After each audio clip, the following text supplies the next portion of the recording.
আমাদের জায়গা থেকে মনে করি একদম ষড়যন্ত্র করে প্ল্যান করে এই আগুনটি লাগানো হয়েছে।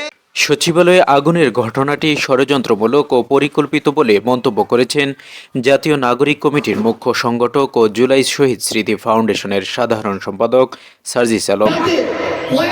বৃহস্পতিবার দুপুরে পঞ্চগড় সরকারি অডিটোরিয়াম বৈষম্য বিরোধী ছাত্র আন্দোলনের সমন্বয়কদের সঙ্গে মতবিনিময় সভা শেষে সাংবাদিকদের প্রশ্নের জবাবে তিনি এসব কথা বলেন। সার্জিস আলম বলেন, সচিবালয়ে যেভাবে আগুন লেগেছে এটার ধরন দেখে যা মনে হচ্ছে এটা কখনোই কোনো দুর্ঘটনাবশত আগুন হতে পারে না। আমরা আমাদের জায়গা থেকে মনে করি ষড়যন্ত্র করে এই আগুনটি লাগানো হয়েছে। এটা কখনোই সাধারণভাবে বা ন্যাচারালি বা কোনো দুর্ঘটনাবশত কোনো আগুন হতে পারে না। তিনি বলেন, ছাত্র প্রতিনিধি হিসেবে যারা সরকারের প্রতিনিধিত্ব করছে, নাহিদ ইসলাম ও আসিফ মাহমুদ, তাদের অফিসগুলো জলে পড়ে শেষ হয়ে গেছে।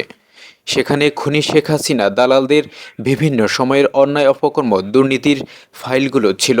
এই ফাইলগুলো তারা যখন বিভিন্নভাবে তদন্ত করছিল, এই ফাইলগুলো সংরক্ষণ করছিল বিচারের জন্য, ঠিক তখনই এই সচিবালয়ে এরকম একটি পরিকল্পনা করে অগ্নিকাণ্ড ঘটানো হয়েছে। প্রতিনিধি যারা সরকারের প্রতিনিধিত্ব করছে, আমাদের নাহিদ ইসলাম, আসিফ মাহমুদ, তাদের অফিসগুলো জ্বলে পুড়ে শেষ হয়ে গিয়েছে। সরকারের উদ্দেশ্যে সার্জিস আলম বলেন, আসলে এত বড় অভ্যুত্থানের পরে আমাদের যে বিপ্লবী ভূমিকায় থাকা উচিত ছিল, এই অন্তর্বর্তীকালীন সরকারকে যে বিপ্লবী ভূমিকায় থাকা উচিত ছিল, আমরা এখন পর্যন্ত সেটা হতে পারিনি।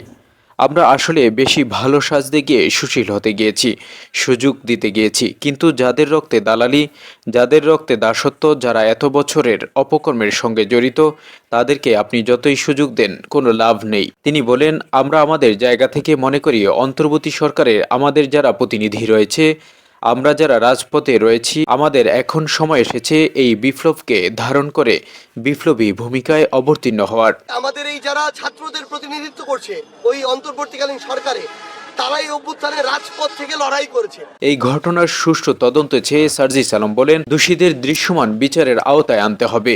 এরকম ঘটনা আর যেন না হয়, সেটার জন্য অন্তর্বর্তী সরকার এবং রাজপথে যারা রয়েছে তাদেরকে সর্বোচ্চ ভূমিকা পালন করতে হবে।